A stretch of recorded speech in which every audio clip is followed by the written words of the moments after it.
रात के 11 बज चुके थे। ससुर जी ने धीरे से मेरे कमरे का दरवाजा खोला और चटकनी लगा दी। मैंने आंखें बंद करके सोने का नाटक किया, पर मेरे दिल की धड़कनें तेज थीं। मुझे अंदाजा था कि वह क्यों आए हैं, पर मैंने खुद को रोका और बस चुप रही। उस रात जो हुआ वह मेरी जिंदगी का एक नया मोड़ था। तो मेरा नाम सविता है, उम्र 23 साल और मैं अपने ससुर जी के साथ लखनऊ के एक पुराने मोहल्ले में रहती हूँ। गली तंग है, मकान पुराना, पर दिलों में जो बातें चल रही हैं वह बिल्कुल नहीं है। 1.5 साल पहले मेरी सासू माँ को कैंसर ने हमें छीन लिया और मेरे पति वह तो 3 साल पहले एक बाइक एक्सीडेंट में मुझे अकेला छोड़े गए। तब से मैं और ससुर जी बस एक दूसरे के सहारे इस छोटे से घर में जिंदगी काट रहे हैं। मैं दिन भर एक कॉल सेंटर में काम करती हूँ और घर लौटकर खाना पीना बाजार सब संभालती हूँ। ससुर जी पहले बर्थडे रबदार इंसान थे। ए मोहल्ले में उनकी बात का वजन था।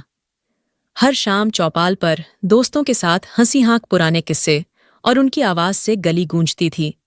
पर सासू माँ के जाने के बाद वह जैसे खामोश हो गए। दिन भर अपने कमरे में या फिर टीवी के सामने रानी क्राइम शो देखते। उनकी आंखों में एक अजीब सा दर्द था जो मुझे रातों को सोने न देता। मैं सोचती, क्या मैं उनके इस दर्द को हल्का कर सकती हूँ? क्या उनकी जिंदगी में फिर से कोई रोशनी ला सकती हूँ? एक रात की बात है। रात के करीब 2 बजे मैं पानी पीने उठी। घर में सन्नाटा, बस बाहर असक पर कुत्तों की आंव। आज ससुर जी का कमरा ऊपर था और मैं नीचे। तभी ऊपर से कुछ गिरने की आवाज आई। दिल धक से रह गया। क्या हुआ? मैं डरते डरते दबे पांव ऊपर गई। उनका दरवाजा हल्का सा खुला था। मैंने चुपके से झांका। ससुर जी अपने मोबाइल की टॉर्च जला रखी थी। उनके एक हाथ में मोबाइल था और वह कुछ देख रहे थे। दूसरा हाथ छोटा पप्पू था शायद। तभी उनके हाथ से पास में रखी गिलास नीचे जमीन पर गिर गई, लेकिन उनको पता नहीं चला। ससुर जी वीडियो देखकर पप्पू के सर की मालिश कर रहे थे, इसीलिए मैं वहीं रुकी रही और बिना कोई आवाज किए उन्हें देखती रही। कुछ देर बाद जब पप्पू की अच्छे से मालिश हो गई, मोबाइल साइड में रख दिया और वैसे ही लेट गए। मैं धीरे से वहां से हटी और नीचे अपने कमरे में आ गई। नीचे आकर जो मैंने देखा और महसूस किया, उस पर यकीन नहीं हो रहा था कि ससुर जी ऐसा कर सकते हैं। लेकिन फिर सोचने लगी है कि यह तो स्वाभाविक ही है। इसमें कुछ ज्यादा सोचने जैसा नहीं है।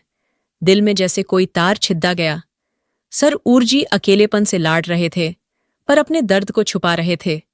मैं सोचने लगी, क्या मैं उनके लिए कुछ कर सकती हूँ? क्या मैं उन्हें वह एहसास दे सकती हूँ जो अब उनके दिल में कहीं खो गया है? अगली सुबह मैंने फैसला किया कि कुछ तो करना पड़ेगा। मैंने उनके लिए उनकी पसंदीदा आलू का पराठा बनाया और साथ में अदरक वाली चाय।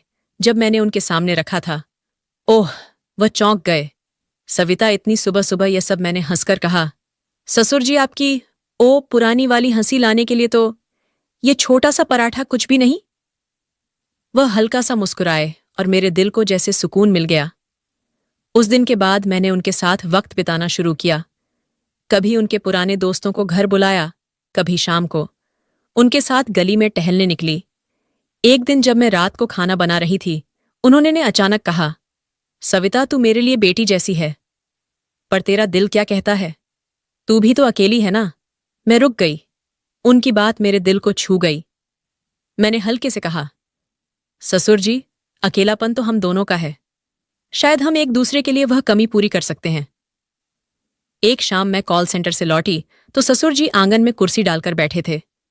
मैं उनके पास गई और बोली, ससुर जी, आप ओ याद है, आप कहाँ करते थे कि जिंदगी एक नदी है जो बहती रहती है। वह मुझे देखकर बोले, हाँ, पर अब तो मेरी नदी सूख सी गई है। मैंने उनका हाथ पकड़ और कहा, तो चलिए हम इस नदी में फिर से पानी भरते हैं। हम दोनों एक दूसरे के लिए वह बारिश बन सकते हैं। उस रात जब घर की बत्तियां बुझ गईं, मैंने देखा ससुर जी मेरे कमरे के पास कांडे थे। उनकी आंखों में एक हिचक थी, पर एक अनकही बात भी। मैंने पूछा, ससुर जी सब ठीक? वो चुप रहे, फिर धीरे से बोले, सविता, तूने आज जो कहा वह मेरे दिल में उतर गया। मैं तुझमें अपनी बेटी देखता हूं, पर शायद कुछ और भी। मेरे दिल की धड़कन तेज हो गई। मैंने हल्के से कहा, ससुर जी, हम दोनों ने बहुत कुछ खोया है, पर शायद हम एक दूसरे में वह सुकून ढूंढ सकते हैं जो हमें चाहिए। लोग क्या कहेंगे, यह सोचकर तो जिंदगी रुकती नहीं, उन्होंने मेरा हाथ थामा। उनकी हथेली ली में एक गर्माहट थी जो मेरे दिल तक गई। वह बोले, सविता, ये रास्ता आसान नहीं। मैंने मुस्कुराकर कहा, ससुर जी, जो आसान होता है उस समय ये मजा कहाँ। बस आप मेरे साथ रहें, फिर देखिए कैसे जिंदगी फिर से हंसने लगती है। उस रात हमने प्यार किया, एक दूसरे के साथ बैठकर पुरानी बातें की। सासू माँ के किस्से, मेरे पति की शरारतें, और वह पुराने दिन जब घर में हंसी गूंजती थी। पर उस रात कुछ बदल गया। ससुर जी की आंखों में वह खालीपन कम हो गया और मेरा दिल वो भी जैसे हल्का हो गया। अगले दिन जब मैं दफ्तर से लौटी तो ससुर जी ने रे लिए मेरी पसंद की कचौड़ी बनाई थी। सविता, आज तुझे कुछ तीखा खाना चाहिए, उन्होंने हंसकर कहा। मैंने जवाब दिया, ससुर जी, आपने तो मेरी जिंदगी में पहले ही तड़का डाल दिया। वह एक नई शुरुआत थी, न कोई नाम, न कोई रिश्ता, बस दो दिल जो एक दूसरे का सहारा बन गए।